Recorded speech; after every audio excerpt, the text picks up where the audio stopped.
मुगलों ने भू राजस्व का निर्धारण तो जिन्स के रूप में किया, किंतु उसकी वसूली वे नकद में करते थे। इसका मतलब यह हुआ कि किसानों को अपने कृषि उत्पादन का एक बहुत बड़ा अंश लगान की अदायगी के लिए बेचना पड़ता था। बाजार में ऊंचे दाम पर बिकने वाली फसलों में अपेक्षाकृत बड़े निवेश की ज़रूरतें होती थीं। इस प्रकार की फसलों को धनी किसान तो अकेले ही उपजा सकते थे और अपनी खेती से लाभ कमा सकते थे। इसके विपरीत गरीब किसान भरण पोषण करने वाली फसलों की खेती करने में लगे रहते थे। उन्हें राज्य द्वारा निर्धारित लगान अदा करने के लिए प्रायः गांव के साहूकारों की शरण में जाना पड़ता था और पैसा उधार लेना पड़ता था।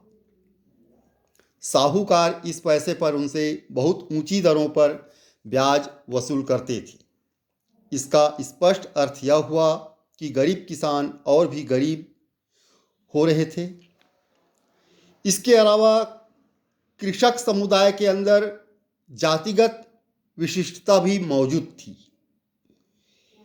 इसकी पुष्टि इस तथ्य से होती है कि कृषक समुदाय में विभिन्न जातियों के किसान होते थे।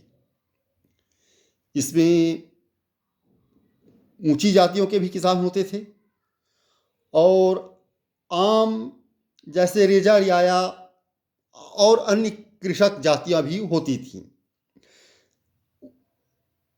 कुछ ऊंची जातियों के किसान रियासत द्वारा विशेष सुविधा प्राप्त किसान होते थे और उनसे अपेक्षाकृत कम राजस्व वसूला जाता था, जबकि अन्य जो कृषक जातियां होती थीं रेजा रियाया से संबंधित उनमें नीची जातियों तथाकथित नीची जातियों के लोग हुआ करते थे।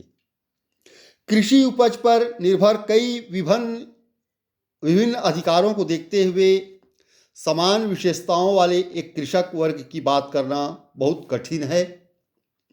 मोटे तौर पर उसमें एक खुद काश्त किसान था, अर्थात ऐसा काश्तकार जो अपनी स्वयं की जमीन पर खेती करता हो और जिसकी जमीन उसी गांव में स्थित हो जिसका कि वह निवासी हो।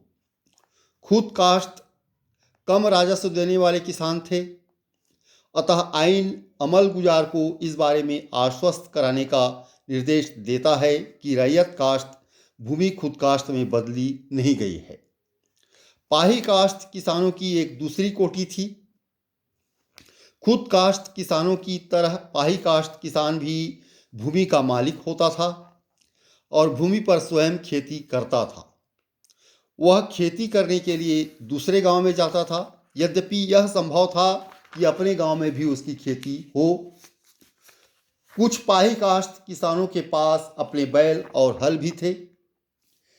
इन्हें भूमि के लगान में छूट देकर पड़ोसी गांवों से बुलाया जाता था ताकि वे नई भूमि को खेती करने योग्य बना सकें। मध्यकाल में भूमि बहुत ज़्यादा थी, इसलिए खुद काश्त पाही काश्त जैसी श्रेणियां किसी स्पष्ट सीमा या भेद की प्रतीक नहीं थी। इसके विपरीत पाही काश्त बड़ी आसानी से खुद काश्त किसान बन सकते थे और खुद काश्त किसान पाही काश्त हो सकते थे। मुगल काल में लोगों को इस बात के लिए अतिरिक्त प्रोत्साहन दिया जाता था कि वे नई भूमि को उत्पादन योग्य बनाकर उस पर खेती करें। ऐसे कार्यों के लिए पाही काश्त किसानों की सेवाएं ली जाती थीं।